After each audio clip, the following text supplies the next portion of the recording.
उत्तर प्रदेश देश का सबसे बड़ा राज्य, जहां कानून व्यवस्था को मजबूत करने और आम जनता को सुरक्षा का एहसास दिलाने के लिए कई योजनाएं बनाई जाती रही हैं।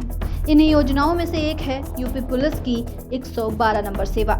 जब भी कोई नागरिक मुश्किल में होता है, जब कहीं अपराध की आहट मिलती है या कोई सड़क हादसा होता है, तब सबसे पहले लोग याद करते हैं 112 नंबर को।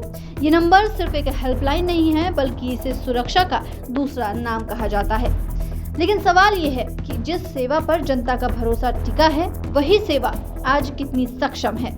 क्या ये वास्तव में लोगों की मदद कर पा रही है? और सबसे अहम, क्या इसकी गाड़ियां जो हर वक्त दौड़ती नजर आती हैं, वो वाकई उतनी सक्षम और सुरक्षित हैं जितनी होनी चाहिए?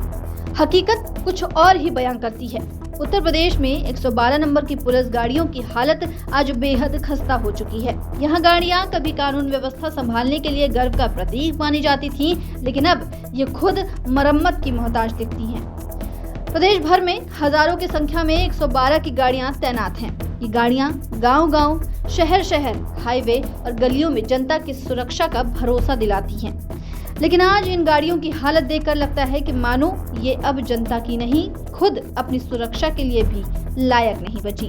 इंजन जाम, ब्रेक फेल, सीटें टूटी हुई और कई गाड़ियों की हालत ऐसी कि वे ठीक से सड़क पर चल भी नहीं पा रही।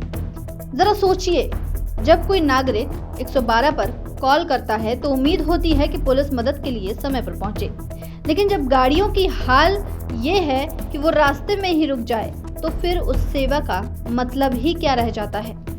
जानकारी के मुताबिक कहा जाए तो यूपी पुलिस की ये गाड़ियां कई साल पुरानी हो चुकी हैं। लगातार इस्तेमाल, खराब सड़कों और समय पर मरम्मत न होने के कारण इनकी हालत बिगड़ती गई। शुरुआती वर्षों में जब 112 सेवा शुरू की गई थी, तो इसे आधुनिकतम सुविधाओं से लैस किया गया था। गाड़ियों में जीपीएस लगा था, वायरलेस सेट थे, कैमरे लगे थे और त्वरित प्रक्रिया बल यानी क्यूआरटी की तरह इन्हें इस्तेमाल किया जाता था। लेकिन अब इनमें से आधे से ज्यादा उपकरण खराब पड़े हैं। कई गाड़ियों के पहिए घिस चुके हैं, सायरन काम नहीं करते, वायरलेस सेट आवाज नहीं पकड़ते और जीपीएस सिस्टम निष्क्रिय हो चुका है। नतीजा ये है कि पुलिसकर्मियों को खुद अपनी गाड़ी को धक्का लगाकर स्टार्ट करना पड़ता है। ऐसे में अपराध स्थल तक पहुंचने में लगने वाला समय दोगुना हो जाता है। सबसे बड़ी बात कही जाए तो सबसे बड़ी समस्या ये है कि इन गाड़ियों का मेंटेनेंस ठीक से नहीं हो रहा। सरकार और पुलिस विभाग की ओर से लाखों करोड़ों रुपए का बजट हर साल जारी किया जाता है, लेकिन जमीनी स्तर पर इसका असर कहीं दिखाई नहीं देता। कई जिलों में तो हालात ऐसे हैं कि पुलिसकर्मी खुद अपनी जेब से पैसे लगाकर गाड़ियों में डीजल डलवाते हैं, ये छोटे मोटे पुर्जे बदलवाते हैं। अब सवाल ये उठता है कि क्या ये जनता के साथ धोखा नहीं है?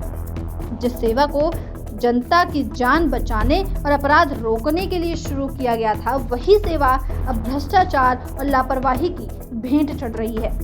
गाड़ियों की खस्ता हालत का सीधा असर जनता पर पड़ रहा है।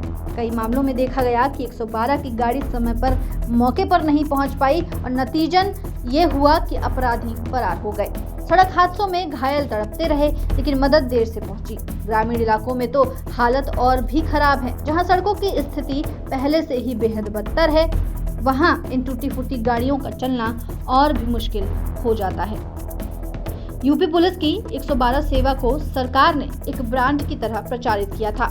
कहा गया था कि ये जनता के लिए फास्टेस्ट रिस्पांस फोर्स होगी, लेकिन आज ये सवालों के घेरे में है। दिलचस्प बात यह है कि जहां सरकार नई योजनाओं के उद्घाटन में करोड़ों खर्च करती है, वहीं इन पुरानी गाड़ियों के मेंटेनेंस पर ध्यान नहीं देती। इससे न केवल पुलिस बल का मनोबल टूटता है, बल्कि जनता का भरोसा भी डगमगाने लगता है।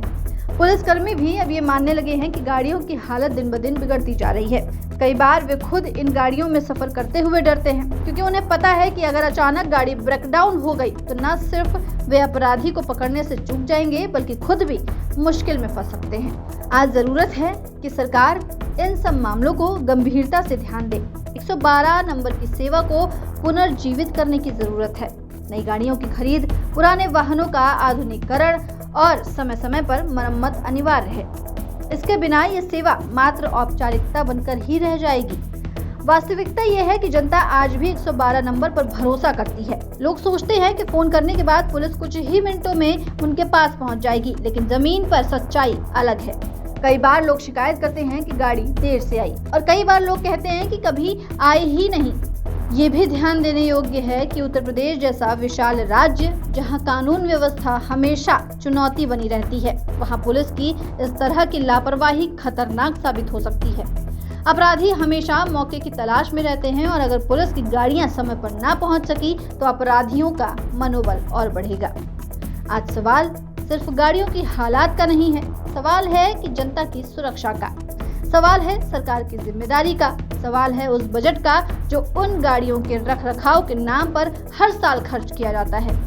क्या ये पैसा सही जगह जा रहा है? क्या इसका इस्तेमाल सही ढंग से हो रहा है या फिर ये भी भ्रष्टाचार के दलदल में फंस चुका है?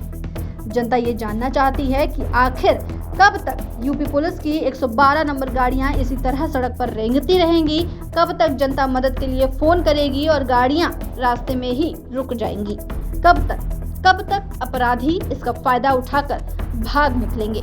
अगर वाकई सरकार अपराध मुक्त प्रदेश का सपना देख रही है तो सबसे पहले इस समस्या पर ध्यान देना होगा, गाड़ियों को दुरुस्त करना होगा, पुलिस बल को आधुनिक साधनों से लैस करना होगा और इस सेवा को वास्तव में फास्टेस्ट रिस्पांस बनाना होगा। नहीं तो 112 नंबर सेवा का पूरा मकसद ही बेकार साबित होगा। ऐसी तमाम जानकारियों के लिए बने रहिए दस्तक न्यूज 24 के साथ।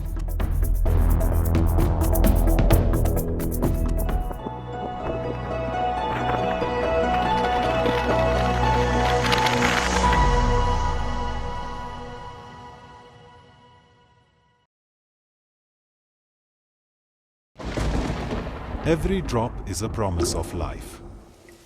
Vrishti, drop of life, packaged drinking water.